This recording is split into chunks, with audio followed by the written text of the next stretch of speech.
जय माता दी। राधे राधे आप सभी को। आज मैं आप सभी को बहुत ही उत्तम और बहुत ही सुंदर एक कथा सुनाऊंगी। धरती माता की कहानी। धरती माता की कथा। कथा को शुरू करने से पहले आपसे हमारी एक निवेदन है। ऐसे ही मनमोहक कथा और साथ ही पर्व त्योहार से जुड़े जानकारी के लिए आप मेरे चैनल को सब्सक्राइब करें और साथ ही बेल नोटिफिकेशन को भी प्रेस करें ताकि मेरी कोई भी न्यू नोटिफिकेशन आप तक सबसे पहले पहुँचे।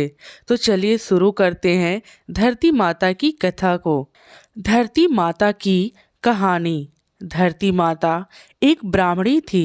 वो बहुत धार्मिक महिला थी। सभी ग्रामवासी उसका बहुत सम्मान करते थे। कोई भी उसकी शरण में आता वह सबकी मदद किया करती थी। मन ही मन भगवान का स्मरण किया करती थी। भगवान की सेवा, पूजा एवं जरूरतमंदों की सेवा ही उसका परम धर्म था।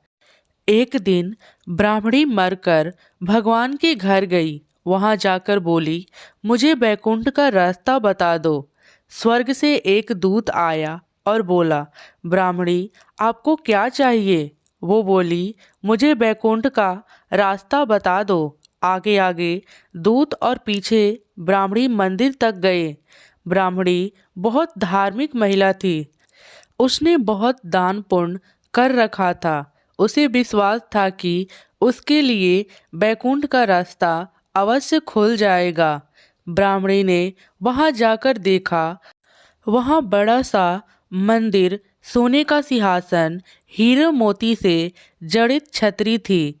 चंद्रगुप्त जी न्याय सभा में बैठे साक्षात इंद्र के समान शोभा पा रहे थे और न्याय नीति से अपना राज्य संभाल रहे थे।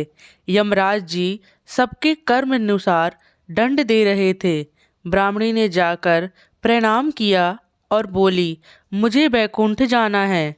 चित्रगुप्त ने लेखा सुनाया और कहा कि ब्राह्मणी तुमने सब धर्म किए परंतु धरती माता की कहानी नहीं सुनी, इसलिए तुम्हारे सिर पर धरती माता का कर्ज है। बैकुंठ में कैसे जाएगी? ब्राह्मणी बोली, धरती माता की कहानी का क्या नियम है? चित्रगुप्त जी बोले, कोई 1 साल, कोई 6 महीने, कोई 7 दिन ही सुने पर धरती माता की कहानी अवश्य सुने, फिर उसका उद्यापन कर दे। धरती माता की कहानी सुनने से जाने अनजाने किए गए पाप कर्मों को धरती माता हर लेती हैं। स्वर्गलोक में धर्म को ही स्थान प्राप्त है। यहाँ पाप के लिए कोई जगह नहीं है। धरती माता की कहानी पीपल के पेड़ के नीचे बैठकर सुननी चाहिए। यह बात सुनकर ब्राह्मणी ने प्रार्थना की कि मुझे 7 दिन वापस पृथ्वी लोक पर जाने दो। मैं कहानी सुनकर वापस आ जाऊंगी। चित्रगुप्त जी ने उसका लेखा जोखा देखकर 7 दिन के लिए पृथ्वी पर भेज दिया। ब्राह्मणी जीवित ही गई। ब्राह्मणी ने अपने परिवार वाले से कहा कि मैं 7 दिन के लिए धरती माता की कहानी सुनने के लिए वापस आई हूँ। इस कथा को सुनने से बड़ा पुण्य मिलता है। उसने पीपल के पेड़ के नीचे बैठकर परिवार के साथ 7 दिन तक धरती माता की कहानी सुनी। 7 दिन पूरे होने पर वापस धर्मराज जी का बुलावा आया और ब्राह्मणी को बैकुंठ में श्री हरि के चरणों में स्थान प्राप्त हुआ। जो कोई भी प्राणी धरती माता की कहानी सुनता है, मृत्यु के समय सभी पाप कर्म धरती माता हर लेती हैं। वह प्राणियों को बैकुंठ में स्थान प्राप्त होता है। धरती माता की जय हो। धरती माता की दूसरी कहानी। बहुत समय पहले एक बहुत ही पुराना गांव था। उस गांव में एक महिला रहा करती थी। वह महिला बहुत गरीब थी। वह बहुत ही मुश्किलों से अपने घर का लालन पोषण किया करती थी। उस महिला के एक लड़का और एक लड़की थी। महिला ने बच्चों से बहुत प्रेम किया करती थी। उसने अपने बच्चों की हर ज़रूरतों को पूरा करने के लिए वह बहुत मेहनत किया करती थी। उसके बच्चे भी अपनी माँ से बहुत प्यार करते थे। धीरे धीरे वक्त बीतता गया और उस महिला के दोनों बच्चे बड़े हो गए। वह महिला भी वक्त के साथ साथ बुजुर्ग हो गई। तभी एक दिन उस महिला ने अपने बेटे से कहा कि बेटा, तुम्हारी बहन की उम्र शादी करने को हो गई है। अब तुम कोई अच्छा सा लड़का जिसका परिवार अच्छा हो ढूंढकर अपनी बहन का विवाह कर दो। पर एक बात याद रहे, वही एकदम तुम्हारी तरह हो। ऐसे तुम अपनी बहन को खूब प्यार करते हो, वैसे वह भी तुम्हारे जैसे होना चाहिए। उसी को अपनी बहन के लिए ढूंढना, और यह तुम मुझसे वादा करो कि तुम मेरे बताए हुए ही लड़के से अपनी बहन का विवाह करवाओगे। उस महिला के बेटे ने अपनी माँ से वादा किया कि मैं आपके बताए हुए हर चीज़ का पालन करूँगा। जिसके बाद वह लड़का अपनी बहन के लिए वर ढूंढने के लिए निकल पड़ा। कई दिनों तक उसने लड़के की तलाश की, लेकिन उसको कोई लड़का नहीं मिला। जैसे उसकी माँ ने उससे बोला था। एक दिन माँ की तबीयत अचानक से ज़्यादा बिगड़ जाने के कारण उसकी माँ का निधन हो गया। अपनी माँ का अंतिम संस्कार खूब धूमधाम से और पूरे रीति रिवाज के साथ किया। माँ के गुजर जाने के बाद अब भाई और बहन अकेले हो गए। भाई पर अपनी बहन की शादी करने की पूरी जिम्मेदारी आ गई और उसने अपनी माँ को भी वचन दिया था, माँ के बताए हुए लड़के से शादी करवाएगा। उसके बाद में एक बार फिर से अपनी बहन के लिए अच्छा रिश्ता ढूंढने के लिए निकल पड़ा और कई दिनों तक इधर उधर भटकने के बाद भी उसको अपनी माँ के बताए एक भी गुण का लड़का नहीं मिलता है।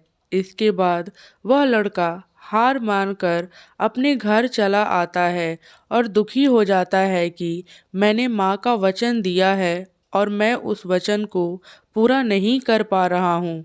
उस जिसके बाद वह एक कमरे में जाकर अकेले बैठ जाता है।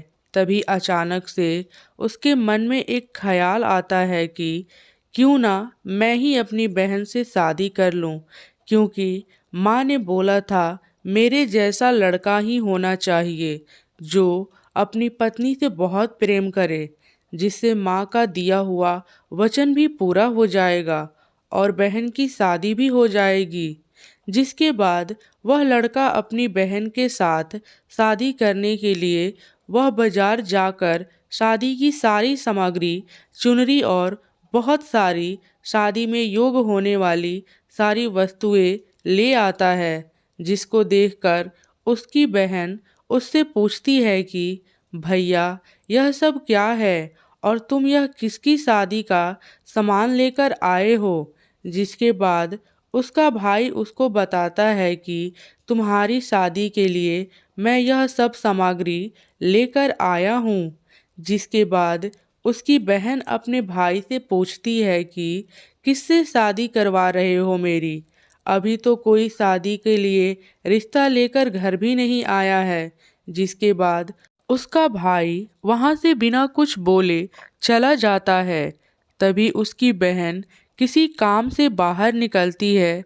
तभी गांव में रहने वाले कुछ लोग उसको बताते हैं कि तुम्हारा भाई खुद तुमसे शादी करने के लिए शादी की व्यवस्था कर रहा है। जैसे ही उसकी बहन को यह बात पता लगती है, मेरा भाई मेरी शादी करने जा रहा है और वह मुझसे ही शादी करेगा, तो उसके पैर तले जमीन खिसक जाती है। जिसके बाद उसकी बहन तुरंत भागकर अपने भाई के पास जाती है और इस बात को अपने भाई से पूछती है कि बाहर जो सभी लोग बात कर रहे हैं वह सच है। अपनी बहन से पूछने पर भाई उसका उत्तर नहीं देता है। अपनी भाई की चुप्पी देखकर वह समझ जाती है कि यह मेरे साथ ही शादी करने का योजना बना रहा है। जिसके बाद उसकी बहन एक लोटे में जल, चुनरी और चप्पल लेकर जंगल की ओर भाग जाती है। तभी वहाँ पर कुछ गाय चराने वाले व्यक्ति मिलते हैं जो उसकी बहन से पूछते हैं कि बेटा तुम कहाँ जा रही हो। लेकिन बहन कोई उत्तर नहीं देती है और जंगल के अंदर चली जाती है।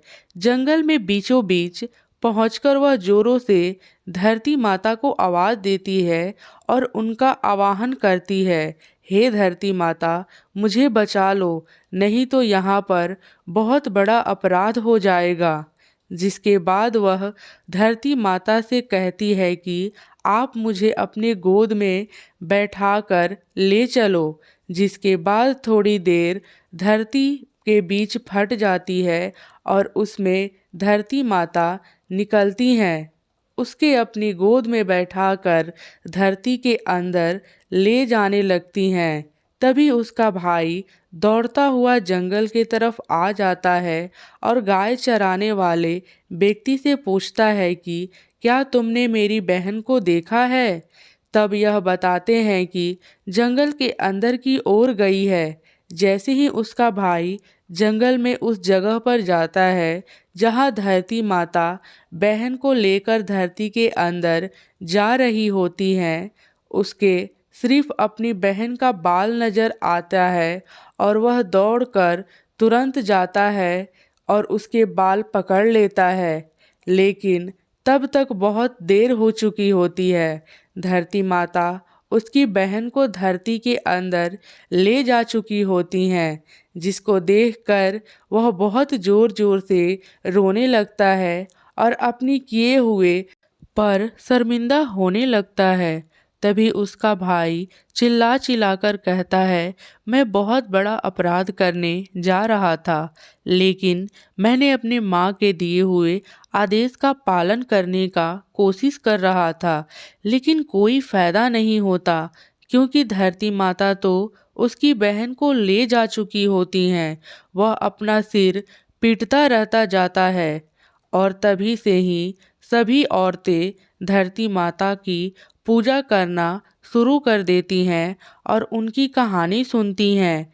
फिर कुंवारी कन्या को दान में लोटे में जल और एक बर्तन में हरी मूंग और चप्पल, चुनरी कुंवारी कन्या जिसकी शादी ना हुआ हो उसको दान देती हैं। धरती माता की पूजा पौष माह के कृष्ण पक्ष में, भाद्रपद की शुक्ल पक्ष में, भाद्रपद की शुक्ल तृतीया, श्रावण शुक्ल षष्ठी और चैत्र कृष्ण नवमी में धरती माता की पूजा करनी चाहिए और उनकी कथा सुननी चाहिए।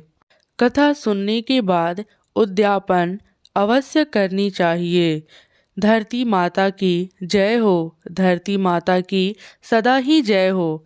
जय बोलो धरती माता की जय हो। धन्यवाद। राधे राधे।